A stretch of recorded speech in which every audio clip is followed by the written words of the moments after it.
तो ये तो जो बहुत अच्छी बात है, वरना मैं तो वैसे भी जो यूट्यूब पे भी इंटरव्यूज हैं प्लेयर्स के वो भी देखता रहता हूँ, तो ये तो फिर कपिल शर्मा के साथ है तो और भी मजेदार होगा। I will watch it, I will. और जहां तक ये बात है तो उसने गेम जो है वो स्लो डाउन कर दिया तो उससे फर्क पड़ता है, बिल्कुल उससे फर्क पड़ता है। और ये अच्छी बात है, उसकी भी हाजिर दिमागी है कि अगर उसने महसूस किया कि हाँ थोड़ा सा देयर इज नीड कि थोड़ा गेम को स्लो डाउन किया जाए। क्लासन द वे एक ओवर में 24 रन तो उसने डाल दिए थे अक्षर पटेल को, भाई 26 रन चाहिए 24 गेंदों पे, तो वहां से फिर कितना मुश्किल था। क्लासन भी है, मिलर भी खड़ा हुआ है, अभी जेंसन वगैरह ने भी आना है। तो हैट्स ऑफ टू जनाब, specially the bowlers, the captain, keeper, Pant and everyone, जिस सबकी कंट्रीब्यूशन थी अमेजिंग। आई वाज देयर, और हिस्टोरिक मैच में आपका भाई भी वहां पे बैठा हुआ था, वॉली भी मेरे साथ था, तो हमने काफी पूरा पाकिस्तान क्रिकेट की कप्तानी की है। मुझे एक भी बाबर आजम की टेस्ट की ऐसी एक इनिंग बता दो इंटेंट वाली, जिस तरह की ये शान मसूद खेल के गया। छोड़ दो इसकी उम्र बड़ी है, ये है वो है, उसकी उसने इंटेंट तो दिखाई। कप्तान का काम होता है इंटेंट दिखाना। जब कप्तान आके 42 पे 42 करके जाए तो उसके अंदर केला डाल दो, वो रन नहीं करता, फिर वो अपने लिए बेटा खेलता है। ये बात सबको पता है।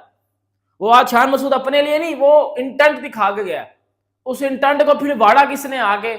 उस इंटेंट को वाड़ा सऊद शकील गहना और वो बोब्जी दी घंटे का किंग, बोब्जी पाकिस्तान का, बोब्जी दी किंग, आईचीची बोब्जी दी किंग वाला, उसने वाड़ दिया आके। ठीक है, बोब्जी एक आईसीसी पीसीबी ने ना फ्लैट ट्रैक बाबर आजम के लिए बनाए होते हैं। मैं आपको पहले ये भी बात क्लियर कर दूं, बाबर आजम के लिए फ्लैट ट्रैक बने होते हैं कि बाबर आजम फॉर्म में वापस आ जाए। अगर आप इंग्लैंड की बात करते हो तो उनकी बैटिंग जिस तरह से अग्रेसिव खेलती है, और आपने अपनी जो प्लेइंग 11 खिलाई है उसमें 3 फास्ट बॉलर खिलाए हैं, एक शाहीन एक नसीम। मुल्तान की जितनी गर्मी है, शाहीन की जो फिटनेस लेवल है अभी भी वो हाफ फिट ही है। वो तो आपको नजर नहीं आ रहा कि वो बहुत कोई उखाड़ देंगे, बहुत ही प्यारी बॉलिंग कर देंगे। पहले 10 ओवर के बाद शाहीन तो आपका बैठ जाएगा। आमिर जमाल का ऑलरेडी फिटनेस पे सवाल है, फिर वो कम बैक भी कर रहे हैं, फिटनेस भी मसाइल हैं, इतने पक्के बॉलर भी नहीं है आपके, ऑलराउंडर कैटेगरी में वो खेल रहे हैं। इब्रार की वैसे फॉर्म नहीं है। रेस अगर आपके पास एक नसीम ही पड़ता है तो नसीम भी कितने ओवर डाल देगा इस गर्मी में, वैसे ही पेस नहीं निकला जा रहा। तो थोड़ा सा ये माइंडसेट हमारे लिए जो है ये एक नुकसानदेह साबित हो सकता है पाकिस्तान के लिए।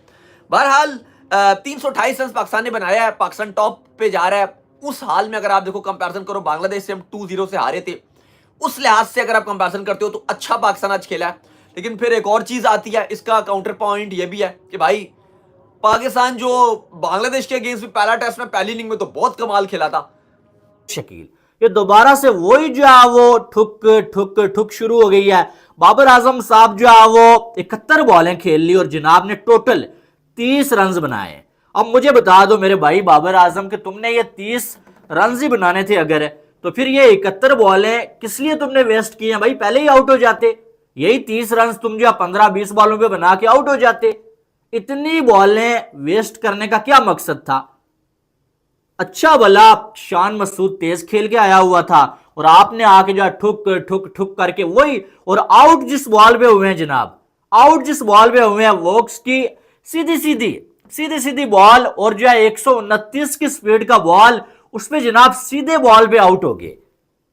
आप देखें कि इंग्लैंड की, एक तो मैं आपको बताऊं कि ये पिच जो है वो इतनी को मुश्किल नहीं है, ठीक है, बैटर्स के लिए पैराडाइज है ये पिच। और दूसरी बात सबसे बड़ी कि इंग्लैंड की जो मैन बॉलिंग है वो है ही नहीं है।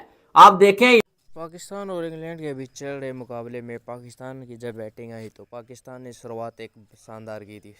सफ़ीक 102 रन 184 गेंदों में उन्होंने 6 पारी खेली, 2 छक्के लगाए, 10 चौके लगाए। साइम में 10 रन 10 गेंदों में 4 रन, और शान मसूद 151 रन 177 गेंदों में 13 चौके और 2 छक्के लगे। बाबर आजम 30 रन 71 गेंदों में 5 चौके। साउथ शकील 35 रन 72 गेंदों में 5 चौके लगाए। नसीम शाह की बैटिंग आई है, हालांकि रिजवान को उन्होंने भेजना चाहिए था। ये पाकिस्तान की स्ट्रैटेजी है। 324 के करीब 4 विकेट हो गए हैं, और मुझे लगता है कि जब इंग्लैंड बैटिंग करने आएगा तो हैरी ब्रूक फिर से चलेगा, क्योंकि इंग्लैंड के खिलाफ जो हैरी ब्रूक का रिकॉर्ड है ना भाई, वो शानदार है। हैरी ब्रूक का जो भाई रिकॉर्ड शानदार है। अब देखते हैं बैटिंग करने आती है तो क्या कुछ रहता है। और बॉलिंग की बात करें तो बॉलिंग में गस एकिशॉन ने 15 ओवर डाले, 70 रन खाए, 2 विकेट उन्होंने लिए हैं। बर्टन कैरिस 14 ओवर डाले, 52 रन उन्होंने खर्च किए हैं। शोएब बशीर ने 18 ओवरों में 71 रन खर्च किए हैं। जैक लीच ने 21 ओवरों में 61 रन और जो रूट 3 ओवरों में 14 रन खर्च किए हैं।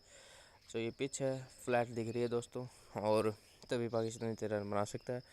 अगर ये पिच फ्लैट नहीं होती तो पाकिस्तान ये 150-200 बनाता है। तो अब देखते हैं इंग्लैंड की जब बैटिंग आती है तो इंग्लैंड क्या करता है। और मेरे ख्याल से इंग्लैंड रन चेस भी करेगा और सेंचुरी इंग्लैंड की तरफ से आएंगी, क्योंकि इंग्लैंड फ्लैट पिचों पे बहुत चलता है कि क्वालिटी बॉलिंग आपके पास नहीं है। अगर आपके पास क्वालिटी बॉलिंग होती तो आप ये मैच जीत सकते हैं 100।